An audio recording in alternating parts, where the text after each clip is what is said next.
आप देख रहे हैं निधि फाउंडेशन का ऑफिशियल यूट्यूब चैनल। और साथियों, आज हम बात कर रहे हैं विद्यार्थियों के उज्जवल भविष्य की, उनके उचित मार्गदर्शन की। पुराने ज़माने में शिक्षा व्यवस्था अलग थी। आज के वर्तमान समय में शिक्षा व्यवस्था अलग है।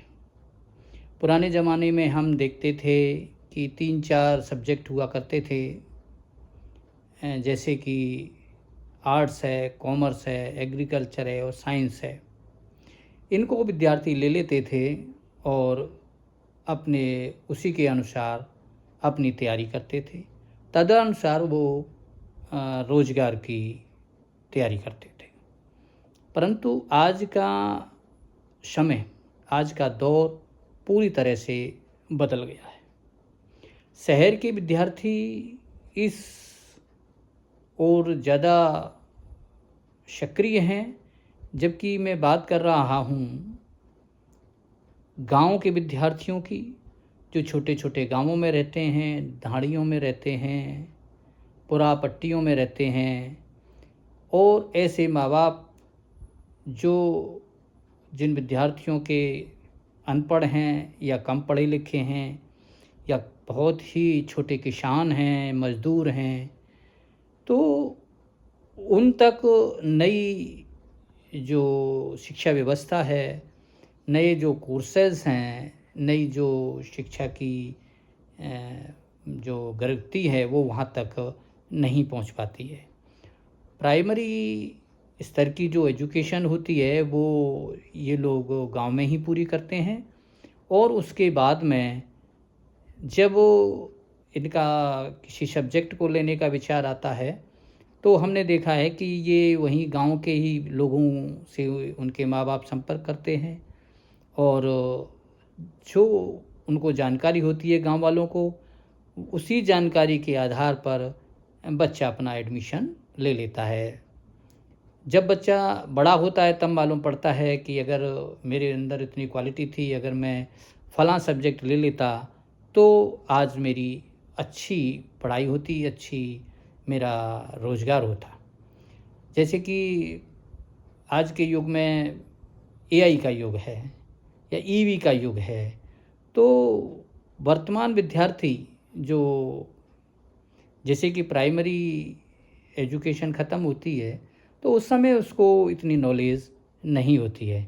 वर्तमान युग हाईटेक युग है, संचार युग है, इंजीनियरिंग क्रांति का युग है। तो ऐसे जो बेचारे गरीब हैं या छोटे गांव में रहते हैं, कस्बे तक तो खोर आजकल सारी संसाधन उपलब्ध हैं, परंतु पुरा पट्टियों में जो बच्चे प्राइमरी एजुकेशन लेते हैं वो उनके माँ बाप ज़रा कंफ्यूज्ड रहते हैं, ज़रा नहीं बहुत कंफ्यूज्ड रहते हैं।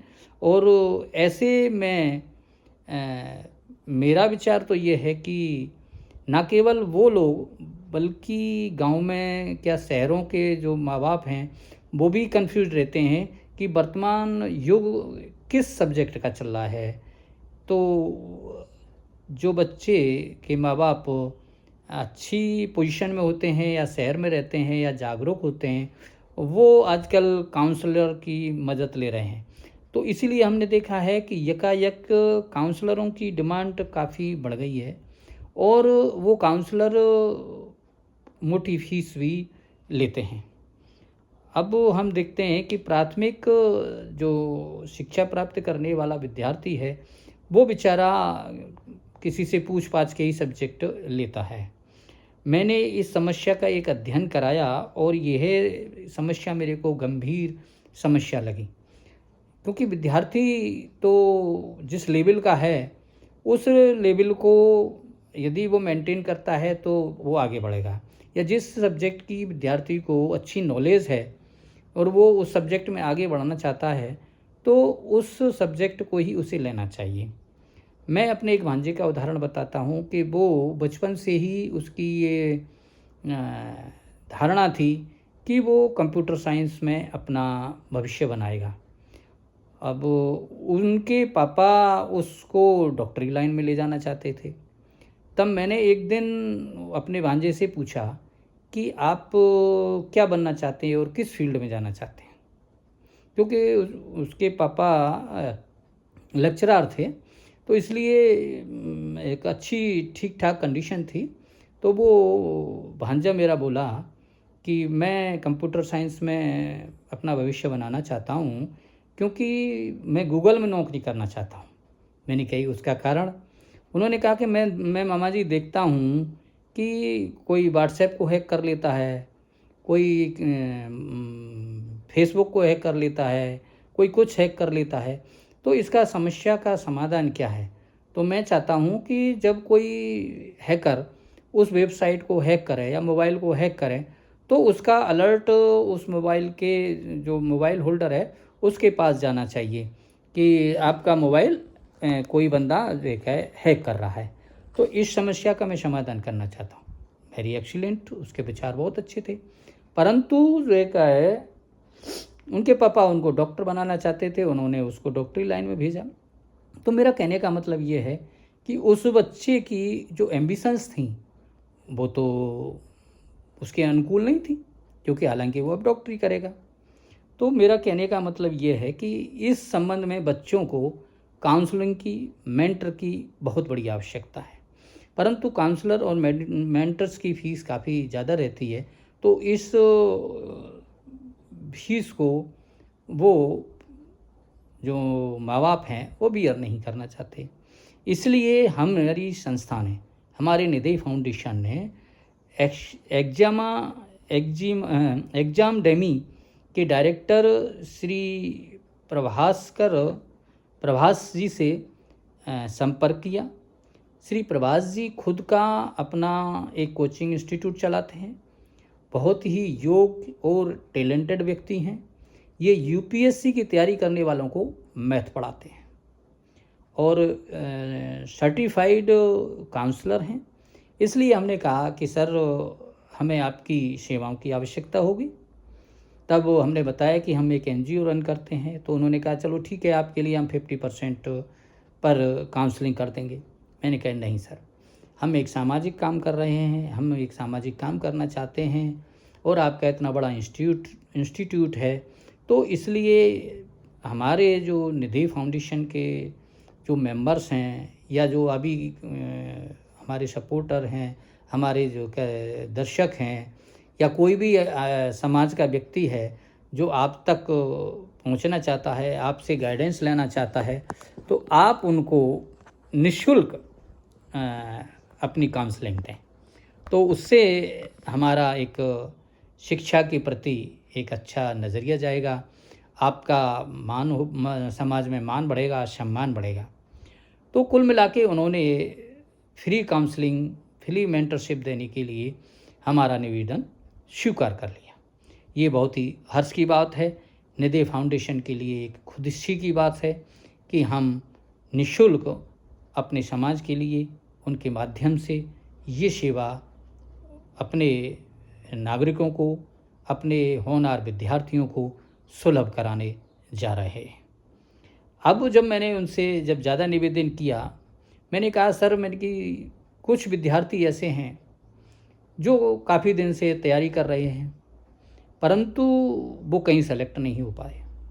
तो उनके अंदर भी एक मानसिक अवसाद पैदा हो गया है और वो अपने आप को ठगा महसूस करते हैं।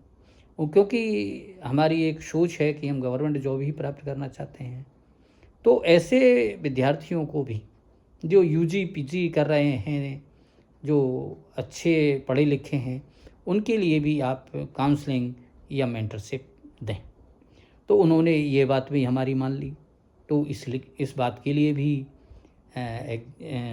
एग्ज़ाम डेमी के डायरेक्टर का हम शुक्रिया अदा करना चाहते हैं, क्योंकि नौकरी नहीं मिलने का अवसाद सबसे बड़ा अवसाद है। भाई सबको सरकार नौकरी नहीं दे सकती, तो निश्चित हमारा जो युवा है वो परेशान हो जाता है। इसलिए श्री प्रभास कुमार जी से हमने निवेदन किया कि नवीन शिक्षा पद्धति के हिसाब से और हमारे भटके हुए युवाओं को आप एक प्रमाणित काउंसलर हैं उनको निःशुल्क काउंसलिंग और मेंटरशिप दें।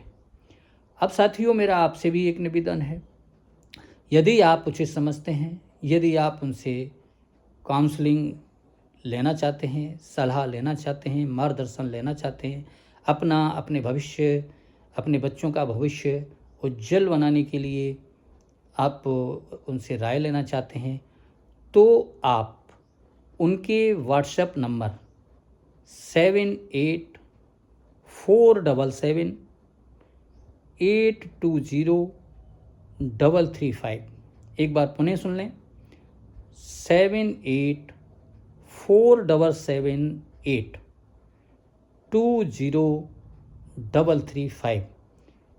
वैसे मैं उनका मोबाइल नंबर इस वीडियो के कमेंट्स बॉक्स में भी लिख दूंगा।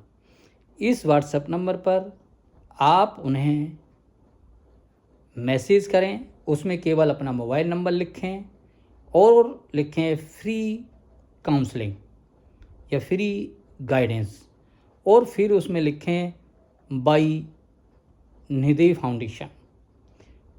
इसके बाद जब भी उनको समय मिलेगा, वो आपसे या उनकी टीम आपसे संपर्क करेगी, आपको उचित मार्गदर्शन, मेंटरशिप देगी।